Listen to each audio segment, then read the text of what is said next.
Welcome to Boxing Predictions. Today we're going to be discussing Hughie Fury versus Samuel Peter. We're going to be previewing the matchup and then giving you my prediction of Hughie Fury versus Samuel Peter. I'd like to invite you now to jump down to the comment section and let me know what you think of this matchup. Please consider hitting the subscribe button and hitting that notification bell so you're notified every time a prediction video goes online. So this fight takes place on the 12th of July 2019 at the King Abdullah Sports City in Jeddah. This is actually an undercard fight where Amir Khan is cashing in at the top of the bill. There seems to be more and more events happening out in Jeddah in King Abdullah Sports City. We've seen a number of boxing events. There's also been regular WWE events, so they are really trying to bring events into Jeddah. Now, a lot of people are really criticizing this fight. You know, it's not hard to see, but let's talk why. Samuel Peter. Let's just remind ourselves about Samuel Peter, the Nigerian Nightmare. He is a former WBC heavyweight champion. He's got a pretty decent KO percentage, and you know, he shared the ring with some decent oppositions. He's actually fought both of the Klitschko brothers, where he was beaten in, both times. He's also shared the ring with James Toney, where he actually won a decision victories in both of those fights. But, here are the facts. He's been a pro since 2001. It's 2019 now. So there is a lot of miles on the clock. Add to that back-to-back stoppage defeats to Wladimir and Helenius some years ago. He then disappeared. Everyone presumed he'd retired for some years before slowly creeping back in. And he's been in the ring with some very, very low opposition, with the exception of Kubrat Pulev, which, as you'd expect, Pulev, handled him fairly easily, and the fight was over early. And the only thing that would have, the only way Samuel Peter would have been capable of winning that fight was getting a lucky KO. But he's getting on, as I said, a lot of miles on the clock. Very difficult to pull those ones out of the bag. So at this point in his career, Samuel Peter really is very little to offer.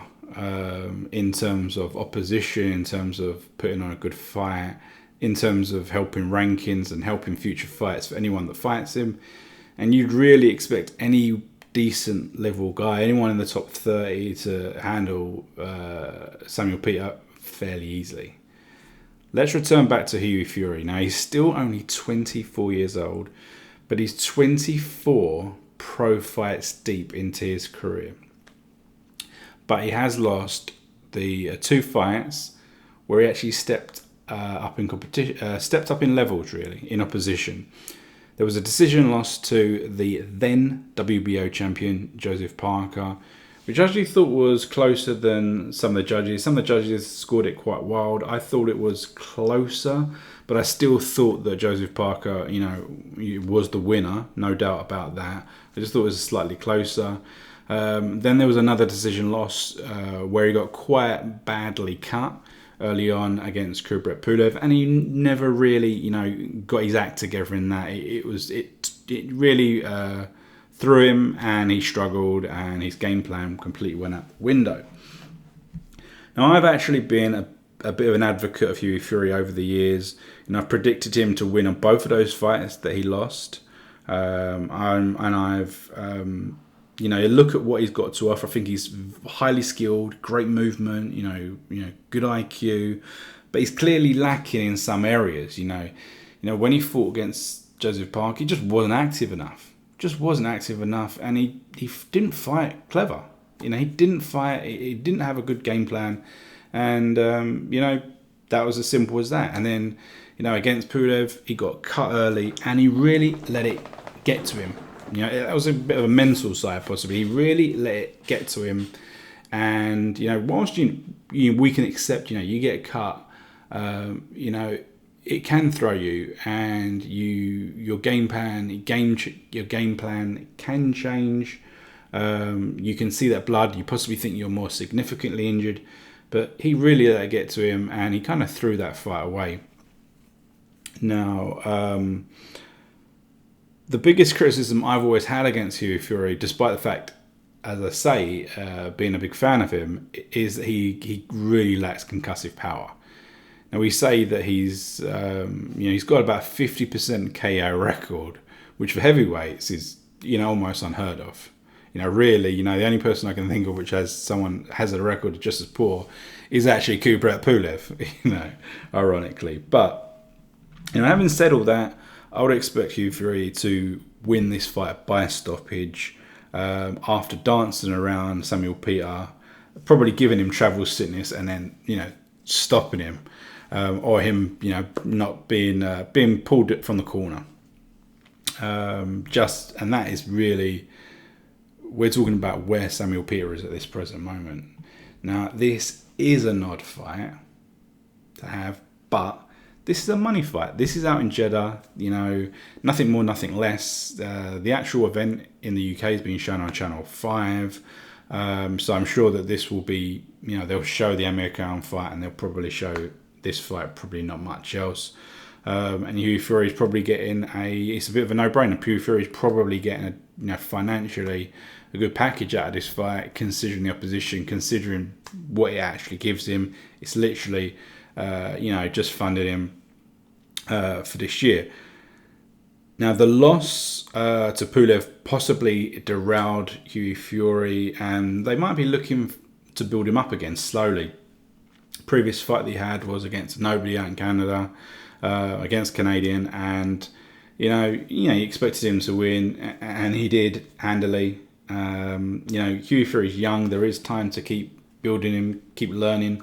As we know, turned pro I think when he was 17, so very limited amateur record against men. Now, he may have had youth, but fighting amateur fights against men is a completely different situation, because when you go into the pro, you're fighting against men. Okay. Now, I'm really expecting more of a relevant opposition in his next fight, but how they've handled him, this up and down career, you just never know. You might have another nobody. You could see someone like, the winner of David Allen, David Price, or even Chisora possibly. Now, I'd be disappointed if he fought one of the young bucks that are up and coming. Really, he should be fighting someone that's, gatekeeper, someone who's basically, on the verge of, getting into those higher rankings so that he can overtake them. But we'll see. As I said, there's a lot of skill with Hughie. You don't get with many heavyweights. We just need to see it against better quality opposition and more regularly. He does need to put his finger up, because he's only ranked in the top 15 of one organising body, which I think is the IBF, which is, when you think of who those organising bodies are ranking, it's pretty sad reflection on where Hughie Fury has found himself at this present moment.